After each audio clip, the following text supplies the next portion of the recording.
Очередной фейк, или не фейк. Создаю впечатление, что кто-то, знаете, или не доспал, или перепил.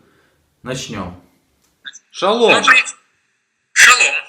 Ну что, я слышал, украинские СМИ опростоволосились немного с евреем, который, оказывается, воевал в армии еврейской, опять-таки, и вроде бы как он, и израильской, понятно, и вроде бы как он командовал бригадой там и все такое. Ну смотри, мы отслеживаем то, что происходит в Украине именно в связи с упоминанием Израиля, еврейской общины и представителей еврейской общины, естественно. И вот несколько дней назад как раз наткнулись на тему того, что человек пострелял двоих и пытался взять заложники, террорист и так далее. И потом внезапно приходит сообщение о том, что он заявление, причем официальное, потому что речь идет о не каком-нибудь там журналисте, я не знаю, или местном деятеле, речь идет о представителе прокуратуры, который заявляет, что он являлся командиром бригады в Афганистане, воевал в Чечне и воевал в Израиле.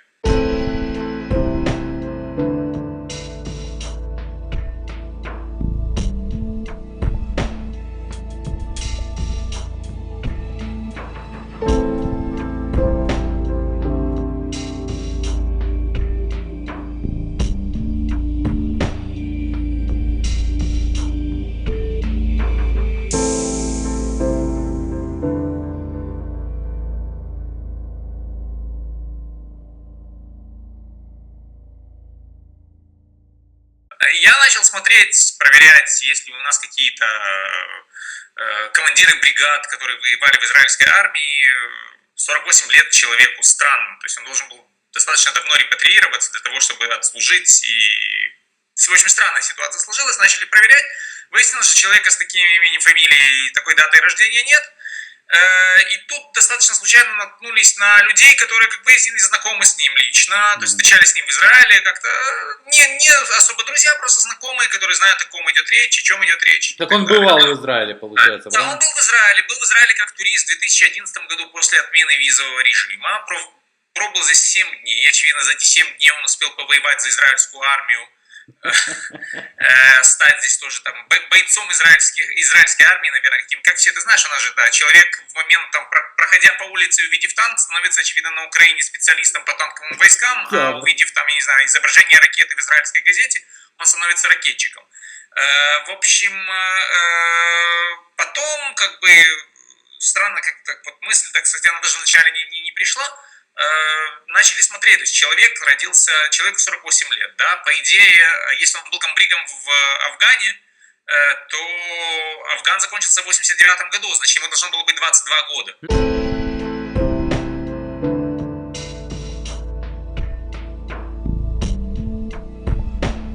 22 года, я думаю, что мы бы все знали бы о командире бригады, который воевал в Афганистане, это была бы уже безвестная личность. Но в Советском Союзе 22 года становиться комбригом, да, это же не времена Красной Армии, времен после революции. Да, это как минимум странно. И что удивляет в этом вопросе, знаешь, это не то, что не профессионализм, то есть я понимаю, ну, может быть, там, я не знаю, представительница прокуратуры, она не знает, как найти там в Википедии даты войны в Афганистане и так далее, сравнить немножко данные. Но это должны, по идее, делать журналисты, которые просто вот взяли и напечатали то, что она сказала, без какой-либо реакции.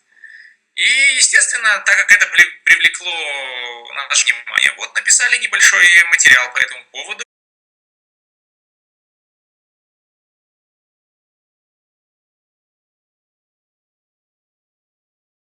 Мне интересно, кто из представителей украинских средств информации перепубликует это или сделает какую-нибудь пометку. Даже не надо ссылаться, просто сделайте пометку, что израильтянином он не является. Да? То есть не надо постоянно везде в любой теме, где возникает что-то, что нужно раздуть, раскрутить и так далее, везде нужно ткнуть Израиль. Вот он был израильским тем-то, израильцем там-то, израильтяне здесь, израильтяне тут. Хватит, ребята, это украинская война, воюют украинцы. Не надо, Израиль вообще находится в другом регионе. Не надо нас постоянно втягивать. Я понял. Ну, у меня такое подозрение, что не перепечатает никто. Ну, вот почему-то у меня такое есть ощущение, потому что это не принято. Не принято признавать, что вбросили фейк. Лучше пойти дальше, типа ничего не было. Смотри, возможно, я подозреваю, что действительно так и будет, потому что я не знаю, как это на данный момент происходит на Украине. Вполне возможно, может быть, люди там побоятся публиковать подобного рода вещи, чтобы потом как бы прокуратура не сказала, что они тоже террористы, так как они перепечатывают опровержение правды, которая высказывается представителем прокуратуры. Но реально просто странно, да, ну, сделайте простой математический подсчет, да, в 22 года комбриг, ребята, ну, немножко логики. Слушай, а может давай как-нибудь инициируем какую-то ноту протеста, что он не воевал в Израиле? Давай, может, какую-нибудь такую сделаем. Но если они не захотят перепечатать, давай их просто нагнем. Ноту протеста. Знаешь, у нас на ноту протеста израильских журналистов, я думаю, что они не отреагируют никак. Официальные лица у нас, это ж не то, что официальные лица, МИД вообще не будет к подобного рода вопросам примазываться. То есть, даже примазываться, не будет вообще принимать участие в подобного рода. Ну, написали, ну из Израиля, окей, ну и что?